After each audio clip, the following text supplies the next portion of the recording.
வணக்கம் நண்பர்களே. எல்லார் வாழ்க்கையிலும் எதிரிங்க இருப்பாங்க.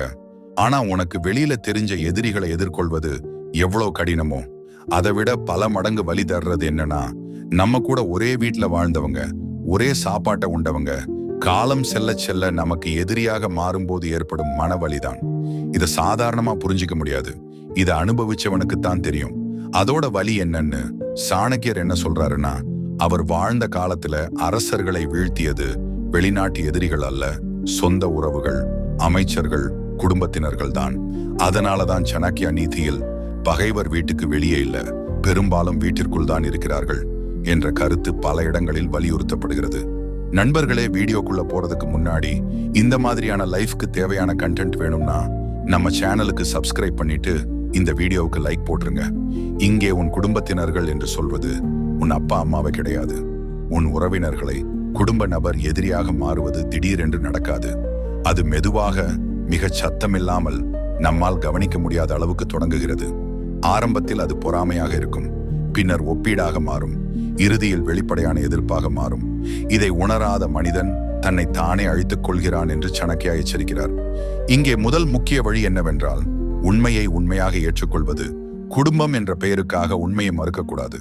ஏனெனில் சாணக்கியாவின் பார்வையில் உறவு என்பது இரத்தத்தால் அல்ல, செயலில் தான் நிரூபிக்கப்படுகிறது. ஒருவர் உன் வளர்ச்சியை பார்த்து அமைதியாக இருக்க முடியாமல் உன் பின்னால் தடைகள் போட ஆரம்பித்தால், உன் தோல்வியில் சந்தோஷப்பட ஆரம்பித்தால், உன் முயற்சிகளை சிறுமைப்படுத்த ஆரம்பித்தால், அவன் உன் உறவாக இருந்தாலும் அவன் உன் நலனுக்கானவன் அல்ல என்பதை மனதில் பதிய வைத்துக் கொள்ள வேண்டும். இதை உணராமல் நான் தான் அதிகம் நினைக்கிறேன் என்று உன்னை நீயே ஏமாற்றிக் கொண்டால் அதுவே உன் வீழ்ச்சிக்கான முதல் படி. சாணக்கியா இதை அறிந்தும் அறியாதவன் போல நடிப்பது மிகப்பெரிய முட்டாள்தனம் என்று கடுமையாக விமர்சிக்கிறார். இரண்டாவது முக்கிய வழி என்னவென்றால், உன் திட்டங்களையும் கனவுகளையும் அடுத்த அடிகளையும் குடும்பத்தினரிடம் கூட முழுமையாக வெளிப்படுத்தக்கூடாது. ஏனெனில் சனகாக்கியின் அரசியல் தத்துவத்தில் ரகசியம் என்பது ஆயுதத்தை விட சக்தி வாய்ந்தது.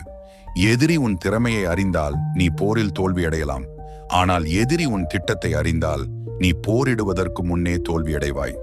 குடும்ப நபர் எதிரியாக மாறிய பிறகு அவன் உன் ஒவ்வொரு தகவலையும் உனக்கு எதிராக பயன்படுத்துவான்.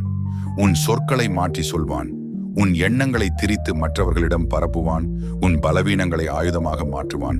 அதனால்தான் சாணக்கியா நம்பிக்கை என்பது முழுமையாக யாரிடமும் கொடுக்கக்கூடாத ஒன்று, அதற்கும் அளவு வேண்டும் என்று சொல்கிறார். குறிப்பாக பணம், தொழில், எதிர்கால திட்டம், சொத்து, பதவி போன்ற விஷயங்களில் குடும்பம் என்பதற்காக முழு வெளிப்படைத்தன்மையாக இருப்பது ஆபத்தானது. மூன்றாவது முக்கிய வழி என்னவென்றால், நேரடி மோதலை தவிர்ப்பது. சாணக்கியா ஒருபோதும் தேவையில்லாத போரை ஆதரிக்கவில்லை. அவர் போரை ஆதரித்தது வெற்றிக்காக மட்டுமே, கோபத்திற்காக அல்ல. குடும்ப எதிரியுடன் நேரடியாக சண்டை போடுவது உனக்கு மன அமைதியை தராது. அது மற்ற உறவுகளை உனக்கு எதிராக மாற்றும், உன்னை தவறாக காட்டும், உன் பெயரை கெடுக்கும். சாணக்கியாவின் பார்வையில் சிறந்த பழிவாங்கல் என்பது சத்தமில்லாத முன்னேற்றம். எதிரி உன்னை கீழே இழுக்க முயற்சிக்கும் போது நீ அமைதியாக மேலே ஏறிக்கொண்டே போவதுதான் அவனுக்கான உண்மையான தண்டனை. அதனால்தான் அவர் மௌனம் பல நேரங்களில் மிகப்பெரிய ஆயுதம் என்று கூறுகிறார். குடும்ப எதிரி உன்னை அவமானப்படுத்தும் போதோ, உன்னை தூண்டும் போதோ நீ உடனடியாக பதில் சொன்னால் அவன் வெற்றி பெறுகிறான். ஆனால் நீ உன் இலக்கில் கவனம் செலுத்தினால் அவன் மனதில் தோல்வி தொடங்குகிறது. நான்காவது முக்கிய வழி என்னவென்றால், உன் உணர்ச்சிகளை கட்டுப்படுத்திக் கொள்ளுதல். குடும்ப நபர் செய்த காயம் வெளிமனிதன் செய்த காயத்தை விட ஆழமாக இருக்கும். அதனால் கோபம், வெறுப்பு, பழிவாங்கும் எண்ணம் இயல்பாக வரும். ஆனால் சாணக்கியா தெளிவாக சொல்கிறார், உணர்ச்சியில் எடுக்கப்படும் எந்த முடிவும் எதிரிக்கு லாபமாகவே முடியும். உன் கோபம் உன் புத்தியை மூடிவிட்டால் நீ உன் எதிரியின் கையில் நீயே ஆயுதம் கொடுத்து விடுகிறாய். அதனால் தான் சாணக்கியா கோபம் என்பது அறிவாளிக்கும் முட்டாளுக்கும் உள்ள வேறுபாட்டை அழித்துவிடும் என்று எச்சரிக்கிறார். குடும்ப எதிரியை வெல்ல வேண்டும் என்றால் முதலில் உன் உள்ளே இருக்கும் கோபத்தை வெல்ல வேண்டும். ஐந்தாவது முக்கிய வழி என்னவென்றால், பொருளாதாரமும் சுயநிலையும். சாணக்கியா நீதியில் மீண்டும் மீண்டும் வரும் ஒரு கருத்து என்னவென்றால், பொருளாதார சுதந்திரம் இல்லாதவன் யாரிடமும் அடிமையாகவே இருப்பான். குடும்ப எதிரிகள் பெரும்பாலும் உன்னை கட்டுப்படுத்துவது பணம், சொத்து, உதவி, சார்பு மூலமாகத்தான். நீ இல்லை என்றால் நான் இல்லை என்ற நிலை வந்தால் அவன் உன்னை எளிதாக இயக்க முடியும். அதனால் தான் சாணக்கியா தனக்கான ஆதாரம் இல்லாதவன் தன் சொந்த உறவுகளாலும் அவமதிக்கப்படுவான் என்று கடுமையாக சொல்கிறார். நீ பொருளாதாரமாக, மனதளவிலும், முடிவெடுப்பிலும் சுயநிலையுடன் இருந்தால் குடும்ப எதிரியின் சக்தி தானாகவே குறையும். ஆறாவது முக்கிய வழி என்னவென்றால், காலத்தை உன் பக்கம் திருப்புவது. சாணக்கியாவின் மிகப்பெரிய ஆயுதம் நேரம். உடனடி வெற்றி இல்லை என்றாலும் நீ தொடர்ந்து உன்னை மேம்படுத்திக் கொண்டே இருந்தால், உன் எதிரி எவ்வளவு திட்டம் போட்டாலும் காலம் அவனை வெளிச்சத்திற்கு கொண்டு வரும். குடும்ப எதிரிகள் பெரும்பாலும் முகமூடி அணிந்திருப்பார்கள். ஆனால் காலம் அந்த முகமூடியை கிழித்தே விடும். நீ சரியான பாதையில் அமைதியாக நடந்தால், இன்று உன்னை எதிரியாக பார்க்கும் குடும்பமே நாளை உன் வெற்றிக்கு முன் அமைதியாக நிற்கும் நிலை வரும். இந்த எல்லாவற்றையும் சேர்த்து பார்த்தால் சாணக்கியா நீதி ஒரு விஷயத்தை தெளிவாக சொல்கிறது. குடும்பம் எதிரியாக மாறினாலும் நீ மனித நேயத்தை இழக்கக்கூடாது. ஆனால் முட்டாள்தனமாகவும் இருக்கக்கூடாது.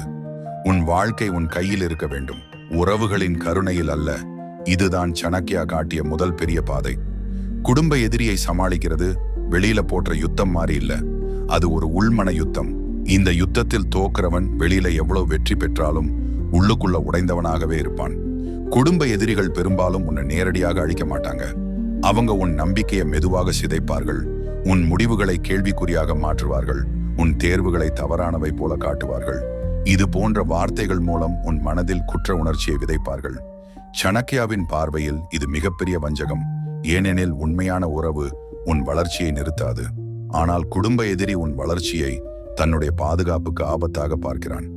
அதனால் தான் அவன் உன் கனவுகளை சுயநலமாகவும் உன் முன்னேற்றத்தை துரோகம் போலவும் காட்ட முயற்சிக்கிறான். இதை புரியாமல் குற்ற உணர்ச்சிக்கு அடிமையான மனிதன் வாழ்நாள் முழுக்க பிறர் விதித்த எல்லைக்குள் தான் வாழ்ந்து முடிக்கிறான். சாணக்கியா இங்கே ஒரு நுணுக்கமான விஷயத்தை சொல்கிறார். குடும்ப எதிரியிடம் நீ குரல் உயர்த்த வேண்டிய அவசியமில்லை. ஆனால் உன் உள்ளே உன் மதிப்பை நீயே குறைத்துக் கொள்ளக்கூடாது. அவன் சொல்வது உண்மை போல தோன்றினாலும் அது உன் வளர்ச்சியை தடுக்கிறது என்றால் அது உனக்கு எதிரான ஆயுதம்தான். அதனால் தான் சாணக்கியா எல்லா ஆலோசனையும் உன் நலனுக்காக இருக்காது என்று எச்சரிக்கிறார். குறிப்பாக குடும்பத்திலிருந்து வரும் ஆலோசனைகள் மிக கவனமாக வடிகட்டப்பட வேண்டும். ஏனெனில் அவை அன்பு போல வந்து பயத்தை விதைக்கும், பாதுகாப்பு போல வந்து அடிமைத்தனத்தை உருவாக்கும். இங்கே சாணக்கியா காட்டும் வழி என்னவென்றால், உன் முடிவுகளை நீ அமைதியாக எடுத்து அதன் பொறுப்பை நீயே ஏற்றுக்கொள்வது. பிறர் மகிழ்ச்சிக்காக உன் வாழ்க்கையை ஒப்படைக்காதே. அது தர்மம் அல்ல, அது உன் எதிர்காலத்துக்கு செய்யும் துரோகம். குடும்ப எதிரிகள் பயன்படுத்தும் இன்னொரு ஆபத்தான யுக்தி உன்னை மற்றவர்களிடம் தவறாக காட்டுவது.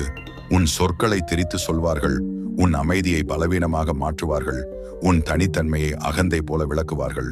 சாணக்கியாவின் பார்வையில் இதற்கு எதிரான சிறந்த பாதுகாப்பு உன் நடத்தை, உன் ஒழுக்கம், உன் நிலைத்தன்மை. ஏனெனில் நீ எவ்வளவு விளக்கம் கொடுத்தாலும் பொய் பரப்புபவன் அதை மீண்டும் திரிப்பான். ஆனால் நீ தொடர்ந்து ஒரே மாதிரி நேர்மையாக நடந்தால் காலம் உன் பக்கம் பேசும். அதனால்தான் சாணக்கியா உண்மைக்கு விளக்கம் தேவையில்லை, அது காலத்தால் நிரூபிக்கப்படும் என்று கூறுகிறார்.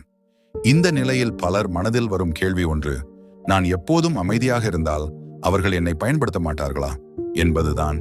சாணக்கியா இதற்கு மிக தெளிவான பதில் சொல்கிறார். அமைதி என்பது பலவீனம் அல்ல, ஆனால் எல்லையில்லாத அமைதிதான் ஆபத்து. குடும்ப எதிரியிடம் நீ மரியாதையுடன் இருக்கலாம், ஆனால் உன் வாழ்க்கையில் அவன் எவ்வளவு இடம் பெற வேண்டும் என்பதை நீ தீர்மானிக்க வேண்டும். எல்லா உறவுகளுக்கும் ஒரே அளவு அணுகல் கொடுத்தால் உன் மனமும் உன் எதிர்காலமும் பாதுகாப்பற்றதாகிவிடும் என்கிறார்.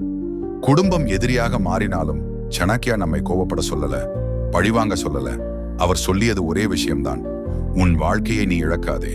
இன்னைக்கு உன்னை தாழ்த்துற வார்த்தைகள் தான் நாளை உன் உயர்வுக்கு சாட்சியாகும். அதனால் சத்தம் போடாதே, அமைதியா உன் பாதையில் நட. உன் வளர்ச்சி தான் உன்னோட பதில். யாரையும் மாற்ற முடியாது, ஆனால் உன்னை யாராலும் உடைக்க முடியாத மாதிரி நீ உன்னை உருவாக்கிக்கலாம். உண்மையான வெற்றி என்பது மற்றவங்களை தோற்கடிப்பது அல்ல, உன் மனதை நீ ஆள ஆரம்பிப்பது. நீ அமைதியாக முன்னேறினால் காலமே உன் பக்கம் பேசும். இந்த வீடியோ உங்களுக்கு பயனுள்ளதாக இருந்தால் லைக் பண்ணுங்க. இப்படிப்பட்ட சாணக்கியா நீதி உண்மைகள் இன்னும் வேணும்னா சப்ஸ்கிரைப் பண்ணி பெல் ஐகானை ஆன் பண்ணுங்க. நன்றி, வணக்கம்.